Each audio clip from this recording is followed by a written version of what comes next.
Welcome back to council classes. UP triple S C PET exam से related सामान्य अध्ययन के महत्वपूर्ण क्वेश्चन जिनके आपके पेपर में आने की संभावना अधिक है डिस्कस किए जा रहे हैं। वीडियो में बताए गए क्वेश्चन इंपॉर्टेंट लग रहे हैं तो चैनल को शेयर एंड सब्सक्राइब जरूर करें और नोटिफिकेशन को प्राप्त करने के लिए बेल आइकन को प्रेस करें।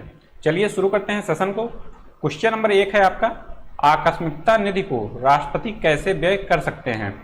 तो इसका सही आंसर होगा आपका संसदीय स्वीकृति से पूर्व। संसदीय स्वीकृति से पूर्व, option B is the right answer. इस शब्द को बहुत ध्यान में रखना है, इसमें संसदीय स्वीकृति की आवश्यकता नहीं होता आकस्मिकता निधि में। और जब बात किया जाए संचित निधि का, तब वहां पे संसदीय स्वीकृति के बाद होगा। और संसदीय स्वीकृति से पूर्व जो आकस्मिकता निधि है वो किस आर्टिकल में वर्णन है इसका, इसको भी आप जानते रहिए। ये है आपका अनुच्छेद 267 में, आर्टिकल 267 में। वेरी इंपॉर्टेंट आर्टिकल है आकस्मिकता निधि के बारे में। और जब बात किया जाए कि संचित निधि के बारे में, जो संसदीय स्वीकृति के बाद जारी होता है, तो वो उसका वर्णन है आपका अनुच्छेद 266 में, आर्टिकल 266 में। दो के दोनों आर्टिकल वेरी वेरी इंपॉर्टेंट है। आप दो के दोनों फैक्ट एक साथ याद रखिए। और आप लोगों से एक रिक्वेस्ट और है कि आप लोग वीडियो को पूरा लास्ट तक देखें। यहाँ पे जितने क्वेश्चन दिए गए हैं अगर आपको आ रहे हैं तो दैट्स वेरी गुड, अगर नहीं आ रहे तो एक कॉपी बना लीजिए, उसमें आप लिखते जाइए। प्रैक्टिस का तभी फायदा होगा जब आप कोई क्वेश्चन गलत कर रहे हैं उसको आप लिखेंगे, उसको याद करेंगे। जब वो दोबारा आपको फिर से प्रैक्टिस में मिलेगा या पेपर में मिलेगा या कहीं भी मिलेगा तो वो आपको याद आएगा कि हाँ मैंने इसको लिखा था, इसको पढ़ा था। यही एक फायदा है। जैसे बुक तो आप लोग बहुत ढेर सारी पढ़ रहे होंगे, लेकिन बुक से कौन कौन से क्वेश्चन बन सकते हैं, कैसे क्वेश्चन बन सकते हैं, या प्रीवियस ईयर में कैसे क्वेश्चन पुटअप हुए हैं, वो आपको पता चलेगा आप लोग जब प्रैक्टिस सेट सॉल्व करेंगे या प्रीवियस ईयर क्वेश्चन आप सॉल्व करेंगे। यहाँ पे आपको प्लेलिस्ट बना दी गई यूपी ट्रिपल एस सी पेट की, वहां पे पेट के लिए प्रैक्टिस सेट भी है, प्रीवियस ईयर क्वेश्चन भी यहाँ पे दे दिए गए हैं। इसी तरह आप धीरे धीरे अपने तैयारी को पुख्ता कर सकते हैं। और देखिए क्वेश्चन नंबर 2, क्वेश्चन नंबर 2 है आपका, कोई विधेयक धन विधेयक है या नहीं, इसका निर्णय कौन करता है? तो इसका निर्णय करेगा आपका लोकसभा का अध्यक्ष। Option A is the right answer. और जितने क्वेश्चन यहाँ पे कराए जा रहे हैं सभी के सभी क्वेश्चन महत्वपूर्ण है, एक भी क्वेश्चन आपको मिस नहीं करना है। नेक्स्ट क्वेश्चन देखिए, क्वेश्चन नंबर 3 है आपका, आर्थिक सर्वेक्षण प्रतिवर्ष संसद में प्रस्तुत किया जाता है। इसका सही आंसर होगा आपका आगामी वर्ष के बजट के प्रस्तुतिकरण के पूर्व। ये शब्द आप ध्यान रखिए, बजट के प्रस्तुतिकरण के पूर्व ही आर्थिक सर्वेक्षण प्रस्तुत किया जाता है। अब देखिए नेक्स्ट क्वेश्चन, क्वेश्चन नंबर 4 है आपका, लोकसभा के अध्यक्ष को कैसे हटाया जा सकता है? तो लोकसभा के अध्यक्ष को हटाया जा सकता है बहुमत से पारित संकल्प के द्वारा। लोकसभा के जितने सदस्य हैं कि बहुमत से पारित संकल्प के द्वारा ही लोकसभा अध्यक्ष को हटाया जा सकता है। और इन्हीं संसद सदस्यों के द्वारा ही लोकसभा अध्यक्ष का निर्वाचन भी होता है। लोकसभा अध्यक्ष का क्या होता है? निर्वाचन होता है। ये भी क्वेश्चन पूछा गया है कि निर्वाचन होता है, मनोनीत होता है या क्या होता है? तो इसका होता है निर्वाचन। अब देखिए नेक्स्ट क्वेश्चन, क्वेश्चन नंबर 5 है आपका, संसद राज्य सूची के विषय के संबंध में कानून बना सकती है। संसद राज्य सूची के विषय के संबंध में कानून बना सकती है। इसका सही आंसर होगा आपका यदि राज्यसभा ऐसा संकल्प पारित कर दे। Option B is the right answer. Very important question है कि संसद राज्य सूची के विषय में कानून कब पारित कर सकती है? ये कानून तभी पारित करेगी जब राज्यसभा ऐसा संकल्प पारित कर देगी। अब देखिए अगला क्वेश्चन, क्वेश्चन नंबर 6, कौन संघीय बजट की तैयारी और उसे संसद में पेश करने के लिए उत्तरदायी है? तो इसका सही आंसर होगा आपका आर्थिक कार्य विभाग। Option C is the right answer. Next question देखिए, क्वेश्चन नंबर 7, कौन सा अनुच्छेद संसद के सदस्यों के विशेषाधिकारों तथा उन्मुक्तियों को निर्धारित करता है? तो इसका सही आंसर होगा आपका अनुच्छेद 105। Option C is the right answer. और इसके साथ साथ जैसे ये संसद के सदस्य जो हैं उनको विशेषाधिकार तथा उन्मुक्तियां प्रदान की गई, इसी तरह आप संसद का जब पढ़िए उसी के साथ आप विधानमंडल का भी पढ़िए। जब राष्ट्रपति पढ़िए तो उसी के साथ अनुच्छेद जो आर्टिकल राज्यपाल से जुड़े हुए हैं उसको पढ़िए। जब आप सर्वोच्च न्यायालय पढ़िए तो उसके साथ जुड़े हुए हैं जो उच्च न्यायालय उसको भी पढ़िए। इससे क्या होगा, आप जब इंटर रिलेट करते हुए फैक्ट को याद करेंगे वो आसानी से आपको याद हो जाएगा और ज्यादा लंबे समय तक आपके माइंड में बना रहेगा। एक एक फैक्ट याद करने की कोशिश करेंगे, इतना फैक्ट हो जाएगा जीएस में कि संभव ही नहीं है कि आप उसको सही से याद कर पाए। लगेगा तो कि हाँ मैंने पढ़ा हुआ है, लेकिन वो याद नहीं आएगा और कंफ्यूजन में आप गलत क्वेश्चन करेंगे। और एक एक नंबर आपके लिए बहुत ही इंपॉर्टेंट है। तो इसमें है संसद सदस्यों के लिए विशेषाधिकार है आपका अनुच्छेद 105 में। और जब आप विधानमंडल की बात किया जाए तो विधानमंडल के लिए इसमें है अनुच्छेद 194। विधानमंडल में जितने सदस्य हैं आपके संसद सदस्य लोकसभा या राज्यसभा के हो गए, विधानमंडल या विधान परिषद के जो विशेषाधिकार हैं वो आपका दिया गया है अनुच्छेद 194 में। अब देखिए एक ऑप्शन है इसमें अनुच्छेद 108, ये भी आर्टिकल बहुत पूछा जाता है। इसमें क्या है कि जब साधारण विधेयक में कोई मतभेद होता है तो संयुक्त अधिवेशन जब बुलाया जाता है तो वो किस अनुच्छेद में वर्णित है? संयुक्त अधिवेशन जो वर्णित है वो है आपका वर्णित अनुच्छेद 108 में, आर्टिकल 108 में। वेरी इंपॉर्टेंट आर्टिकल है, दो के दोनों। और आप ये विधानमंडल वाला भी अनुच्छेद याद रखिए, साथ ही साथ याद करेंगे तब आसानी से आपको याद हो पाएगा। नेक्स्ट क्वेश्चन है आपके सामने, वह कौन राष्ट्रवादी नेता था जो 1925 के केंद्रीय विधानसभा अध्यक्ष चुना गया? तो पहले तो ये याद रखिए कि किस सन में चुना गया, 1925 में चुना गया केंद्रीय विधानसभा के अध्यक्ष। वो ये नेता कौन थे? वे थे आपके Vithalbhai Patel. Option C is the right answer. और विट्ठल भाई पटेल जो थे वो एक ऑप्शन इसमें दिया गया है वल्लभ भाई पटेल, इनके क्या थे? बड़े भाई। इनके क्या थे? ये बड़े भाई, इसको भी आप जानिए, इनके ये बड़े भाई थे। और विट्ठल भाई पटेल, और इसमें ऑप्शन अन्य है मोतीलाल नेहरू, मोतीलाल नेहरू, और उसके बाद है चित्तरंजन दास जी। ऑप्शन डी मोतीलाल नेहरू और चित्तरंजन दास, ये वेरी इंपॉर्टेंट है। इन दोनों ने मिलकर 1923 प्रयागराज, जिसका प्रेजेंट टाइम में नाम है प्रयागराज, उस समय नाम था इलाहाबाद, यहाँ पे स्वराज पार्टी का गठन किया था। किसका गठन किया था? स्वराज पार्टी का गठन। वेरी इंपॉर्टेंट फैक्ट है, बहुत बार इंपॉर्टेंट है, बहुत इंपॉर्टेंट क्वेश्चन में एग्जाम में पूछा गया है। जो आपके क्वेश्चन बहुत बार पूछे गए हैं विभिन्न एग्जाम में, उनको तो मिस बिल्कुल भी नहीं करना है, उनको तो एकदम से आपको रटा ही होना चाहिए। जैसे कुछ क्वेश्चन होते हैं वो नए बन जाते हैं, लेकिन कुछ क्वेश्चन ऐसे हैं कि जो 50 बार एग्जाम में बने हुए हैं, वो एकदम पेट क्वेश्चन है, आयोग के द्वारा किसी न किसी एग्जाम में पूछे जाते रहते हैं, उसके घूम घुमा के। उसको मुझे मिस बिल्कुल नहीं करना है, किसी भी हमारे साथी को गलत बिल्कुल नहीं करना है। आप लोग कॉपी बना लिए, उसमें लिखते रहिए। लिखने से ही सबसे ज़्यादा आपके माइंड में कोई चीज़ याद होती है, जब आप लिखते हैं, देखते हैं या सुनते हैं किसी चीज़ को। नेक्स्ट क्वेश्चन है क्वेश्चन नंबर 9। क्वेश्चन नंबर 9 है आपका, भारतीय संसद की संप्रभुता प्रतिबंधित है किससे? तो संप्रभु मतलब होता है जैसे कोई व्यक्ति अपना निर्णय ले रहा है या कोई राज्य अपना निर्णय ले रहा है। संप्रभुता मतलब कि वह निर्णय अपना स्वयं से ले सकता है, उसे बोलते हैं संप्रभु। वो कोई आपका राज्य हो सकता है, कोई देश हो सकता है। जब कोई अपनी संप्रभुता मतलब यही हो गया कि आप वो जब निर्णय ले लें तो उसको बोलेंगे संप्रभु। संप्रभु का सीधा सा तात्पर्य यही है। तो इसमें भारतीय संप्रभुता जो है, संसद की संप्रभुता प्रतिबंधित है किससे? वो है आपका न्यायिक समीक्षा से। Option A is the right answer. Next question है क्वेश्चन नंबर 10। प्राक्कलन समिति संसद के किस सदन के सदस्यों के द्वारा गठित की जाती है? तो प्राक्कलन समिति का गठन होता है लोकसभा के सदस्यों के द्वारा। और प्राक्कलन समिति में कितने सदस्य होते हैं, ये भी क्वेश्चन पूछा गया है। तो इसमें इसमें है 30 सदस्य, और 30 के 300 सदस्य होते हैं लोकसभा के सदस्यों के द्वारा। और प्राक्कलन समिति के बारे में क्वेश्चन और पूछा गया, तो इसका कार्यकाल कितना होता है? इसका कार्यकाल होता है आपका 1 वर्ष। और एक समिति के बारे में और बार बार क्वेश्चन पूछा जाता है, लोक लेखा समिति के बारे में। प्राक्कलन समिति और लोक लेखा समिति दोनों के बारे में क्वेश्चन खूब पूछा जाता है। तो लोक लेखा समिति में होते हैं आपके 22 सदस्य, और 22 सदस्य में आपके हो जाएंगे 15 हो जाएंगे आपके लोकसभा से, 15 सदस्य हो गए लोकसभा से, और इसमें 7 सदस्य हैं राज्यसभा से। ये भी आपसे क्वेश्चन पूछा जा सकता है कि किस सभा से कितने कितने सदस्य इसमें शामिल होते हैं। तो 15 हो गए इसमें लोकसभा से, 7 राज्यसभा से, और पूरी समितियों में कितने सदस्य हैं? वे हैं आपके 22। और प्राक्कलन समिति में कितने सदस्य हैं? 30। अब देखिए अगला क्वेश्चन, क्वेश्चन नंबर 11। भारतीय संसद का सचिवालय, भारतीय संसद का सचिवालय क्या है? सरकार से ये स्वतंत्र होता है। Option B is the right answer. Next question देखिए क्वेश्चन नंबर 12। किनको लोकसभा और राज्यसभा दोनों के निर्वाचनों में मतदान का अधिकार है? इसका सही आंसर होगा राज्य विधानमंडल के जो निम्न सदन होते हैं।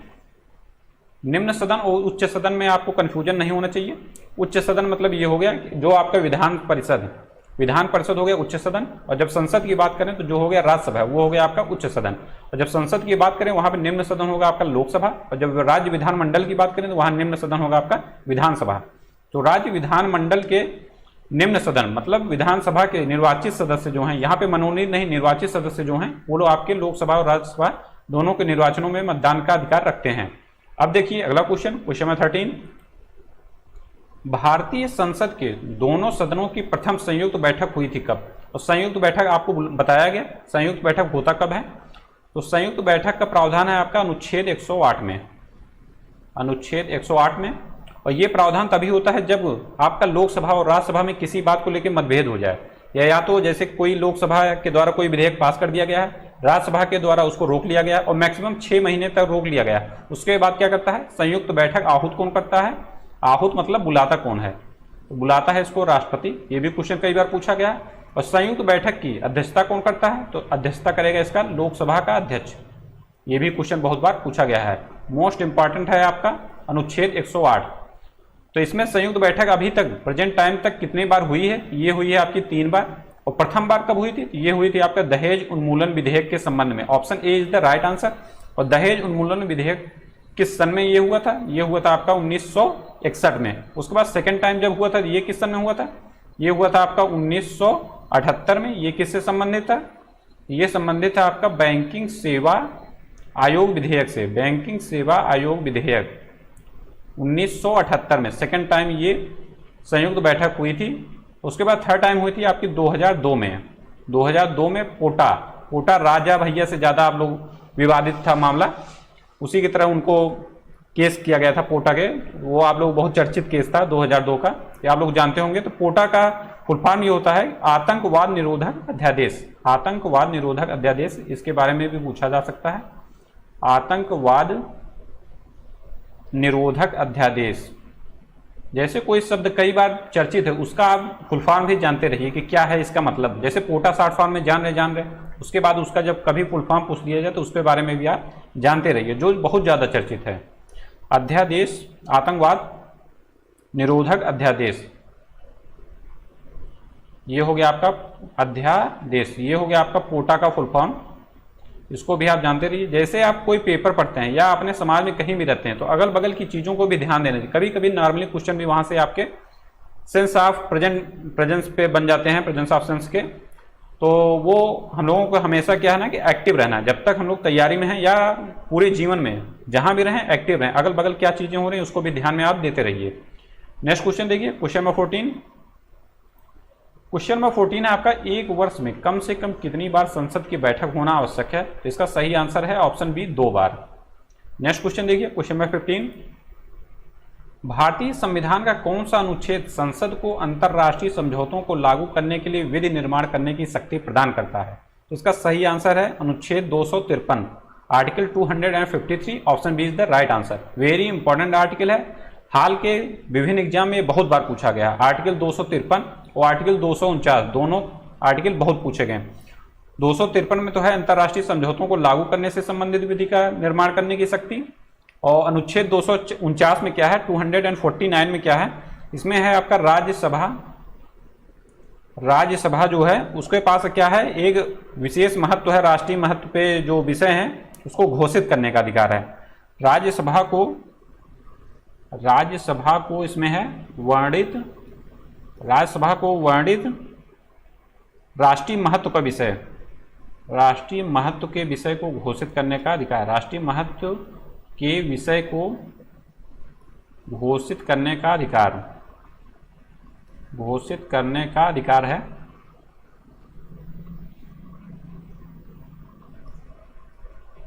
घोषित करने का अधिकार है अनुच्छेद 249 में, और अनुच्छेद 253 में है आपका अंतर्राष्ट्रीय समझौतों को लागू करने के लिए विधि निर्माण करने की शक्ति। दो के दोनों आर्टिकल बहुत इंपॉर्टेंट हैं, आप लोग ध्यान में रखिएगा। नेक्स्ट क्वेश्चन है क्वेश्चन नंबर 16। पार्लियामेंट के द्वारा दिसंबर 1999 में निर्मित कानून के अनुसार एक नागरिक के वयस्क होने की कानूनी आयु है, ये 1999 में निर्धारित किया गया। वयस्क होने की आयु है आपकी 18 वर्ष। Option C is the right answer. Next question देखिए, क्वेश्चन नंबर 17 है आपका, क्वेश्चन नंबर 17 है आपका, भारतीय संसद की लोक लेखा समिति के अध्यक्ष को कौन मनोनीत करता है, तो इसका सही आंसर है आपका लोकसभा का अध्यक्ष जो है वो लोक लेखा समिति के अध्यक्ष को मनोनीत करता है। और अभी लोक लेखा समिति के सदस्यों के बारे में बताया है गया, 22 सदस्य होते हैं, लोकसभा से 15 सदस्य, राज्यसभा से 7 सदस्य। अब देखिए नेक्स्ट क्वेश्चन, क्वेश्चन नंबर 18 है आपका, भारत की संसद में होते हैं, भारत की संसद में होते हैं आपके राष्ट्रपति, लोकसभा, राज्यसभा और कुल मिला के 3, उपर्युक्त सभी ऑप्शन इसमें सही होंगे। और भारत के संसद की जो संरचना है किस आर्टिकल में वर्णन है इसका, यह है आर्टिकल 79 में, अनुच्छेद 79 में। और जब बात किया जाए विधानमंडल की संरचना के बारे में, विधानमंडल के संरचना के बारे में आप बात किया जाए तो यह है आपका अनुच्छेद 168, आर्टिकल 168 में इसका वर्णन है। जैसे भारत की संसद जो बनती है वो बनती है आपकी राष्ट्रपति, लोकसभा और राज्यसभा से। उसी तरह जब विधानमंडल की बात किया जाए, विधानमंडल, तब इसमें कौन कौन सम्मिलित हो जाएगा? इसमें सम्मिलित हो जाएगा आपका राज्यपाल, विधानसभा और विधान परिषद, विधानसभा एंड विधान परिषद, ये सभी यहाँ पे शामिल होंगे। जब आप केंद्र की कोई चीज पढ़िए, कोई आर्टिकल पढ़िए, किसी पद के बारे में पढ़िए, तो उसका राज्य में भी क्या उल्लेख है उसको भी आप ध्यान में रखिए, तभी आप याद कर पाएंगे धीरे धीरे क्रमशः आप फैक्ट को। जैसे आर्टिकल 79 में संसद की संरचना के बारे में वर्णन है, और उसी तरह 168 में विधानमंडल की संरचना के बारे में वर्णन है। कोई भी फैक्ट इसीलिए 2-3 बार बोला जाता है कि वो आपके माइंड में सेट हो जाए एकदम से। नेक्स्ट क्वेश्चन देखिए, क्वेश्चन नंबर 19, राष्ट्रपति के सिफारिश के बगैर कोई विधेयक जो कर लगाता है विधायिका में नहीं रखा जा सकता, ये किस अनुच्छेद में वर्णित है? ये वर्णित है आपका अनुच्छेद 117 में, ऑप्शन ए। और अनुच्छेद 117 के बारे में और एक प्रावधान है, वित्त विधेयकों के बारे में विशेष उपबंध है। वित्त विधेयकों के बारे में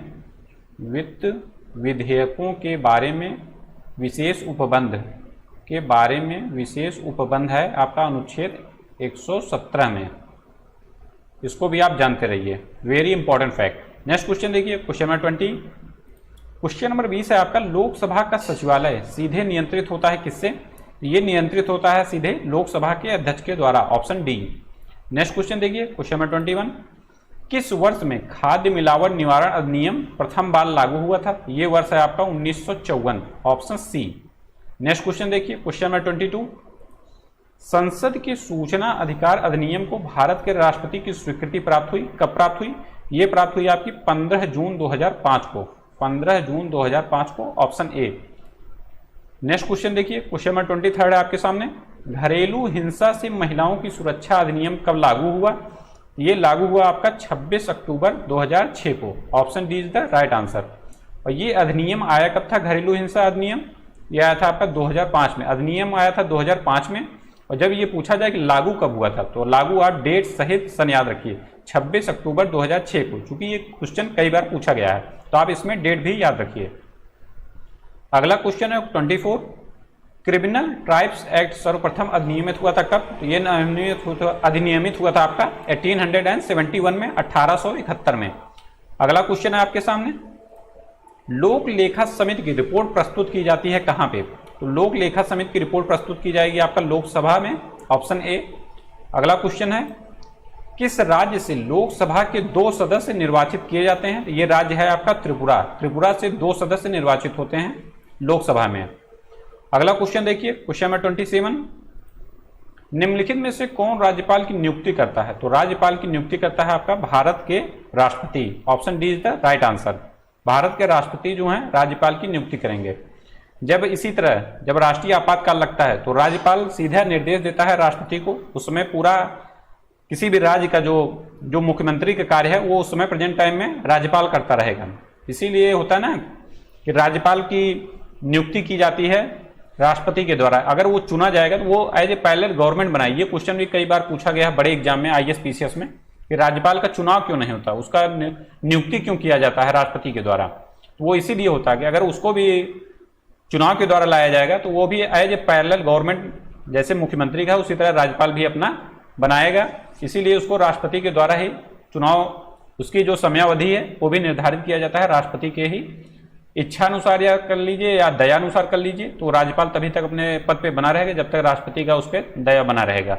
अगला क्वेश्चन है क्वेश्चन नंबर 28, भारत में किसी राज्य की राज्यपाल बनने वाली पहली महिला कौन है?